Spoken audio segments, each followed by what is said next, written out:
Greetings and welcome to the second episode of Zord's Asteroid Space Program. And we are launching the vehicle that's actually going to go out and interact with those asteroids. And I thought, since we have some new parts, why don't we try them out? See how they work. And they apparently work very well. These engines have a lot of thrust. I don't even have to run it half throttle. So yeah, and they also are capable of getting this thing almost into orbit. It can go the last couple of hundred meters per second on its own, and when it's out there, I want to refuel it so that it's absolutely full of fuel. So we send up this thing again, just trying out the new larger parts. And I remember during development, someone said that the claw can be used to grab onto anything, not just asteroids, but also Kerbals and other vessels. So I'm gonna test this by grabbing the fuel tanker, which is now in orbit. And it works as advertised, which is good news, because no more will there be a mission that's completely dead because you forgot a docking port or didn't think you need one. You can always dock two ships together now, assuming one of them has a claw. So, with the ship now fully fueled, we're going out and rendezvousing with one of the asteroids that's around here. I picked one E-class, and when I last looked, it had a predicted trajectory that is intersecting Kerbin itself. It is, as you say, on a collision course with Kerbin. Yeah, and I mess up the start of the ejection maneuver, going the wrong way. It's important to remember to restore control to the cockpit or the command pod when you have changed it from the claw. Note to self. Yeah, so that's a long, big burn, and I overdo it even, or I miscalculate somehow. So we are correcting that, and we're getting up a quite nice encounter in solar orbit. So we now have to wait until we are almost there.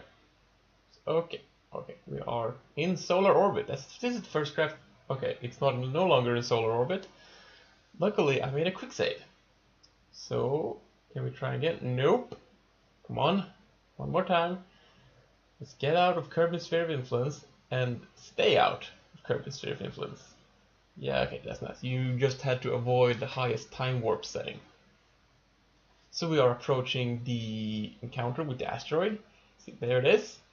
It's very fuel expensive to get encounters quickly in solar orbit, which is why I have already used half of the fuel of this little dinky spacecraft. And I suppose now is as good a time as any to just make it clear that this is a post commentary. You know, I think I didn't fool anyone with the editing and everything, but me who is making the voiceover has significantly more knowledge of how asteroids work in KSP than me who's flying the spacecraft, which will become evident in the next couple of minutes. Anyway, I am getting close. I have deployed the claw and we are preparing to grab. Whoop, yeah, there we go. Yeah, this is a big asteroid. It's an E-class and it's 2,900 tons. The question is, can we move it? Can we move it within a reasonable time frame? Let's start by just trying to turn. Can the ship that is currently attached to the asteroid successfully rotate the asteroid? Well, we can wobble it back and forth, but it doesn't look like we're actually going anywhere. Nope. So what if I set the claw to pivot and I turn the spacecraft and I use the main engines trying to turn it? Let's see, is this doing anything? No, it is not. The question is it not working because the asteroid is so massive and has so much inertia that no amount of force this little ship can produce is going to do anything?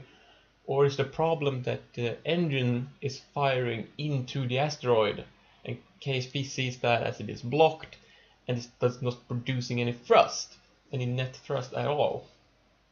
I think it is the latter. So I'm gonna try and move the spacecraft to another location. Well, actually, I don't even have to turn the asteroid. That's a futile exercise, as I can in fact move the spacecraft and put it along the axis I want to turn it to, which will hopefully save me a lot of work. So we're just gonna find the vector we need to match. There we go, and then I'm just gonna grab whatever is below us, or inwards from our perspective. Let's see, let's just slide gently across the surface here, and there we go. Can we grab it here? Well, it's a very slope. Nope. Something is colliding before the claw can grab, so let's try a little uphill. No. Come on. A little more. That should work. I feel that should work, but okay. Here, this has to work. There we go. So we are grabbed, and we have the correct alignment. So let's just try and let's just try the engines. Now we are just looking for a change in velocity, but we're not getting any. Again, I think this is due to the engines being blocked more than anything else, because even a high moment of inertia will give in to some force. Hey, look, we're rotating. Yeah, because angle. And then we had some technical difficulties resulting in 10 minutes of lost game footage. In those 10 minutes, I had time to conclude that the not moving of the asteroids is indeed a design flaw on my part. The ship needs to have the engines further from the asteroid. I was able to take surface samples and a few other science things from the asteroid in solar orbit and in high Kerbin orbit. I waited until the asteroid with the ship attached entered Kerbin's sphere of influence and detached the asteroid and got the ship in close to Kerbin, did an aero braking, and here we are.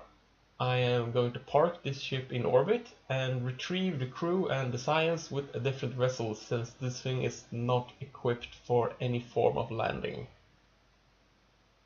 And there we go, circularized orbit. Now we need to launch a new ship. And I thought I was gonna put this new part to the test, seeing as it has more thrust than a mainsail, and it's got the fuel of an orange fuel tank built in.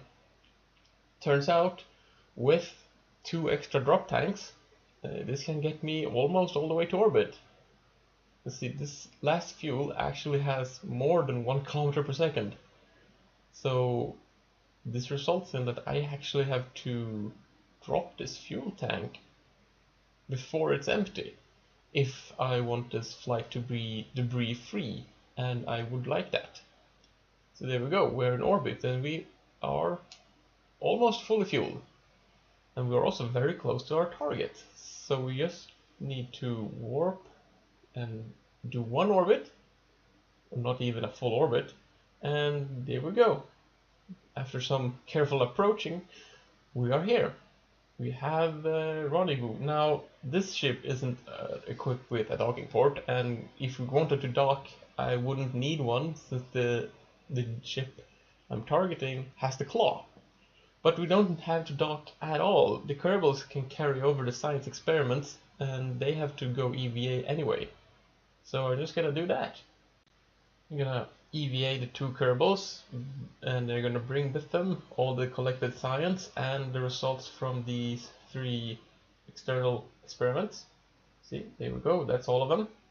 Last guy is getting to the capsule. Okay, there's 1 duplicate experiment, but we don't really care. Just taking what we can get. And now we've done a full orbit, so now we're over KC. And note the very ugly design with the probe core in the middle there. Yeah, I didn't have it better, so this will have to do for now. So we're getting some serious re-entry here. Yeah, a bit of flames. Very short period of flames. Parachutes out.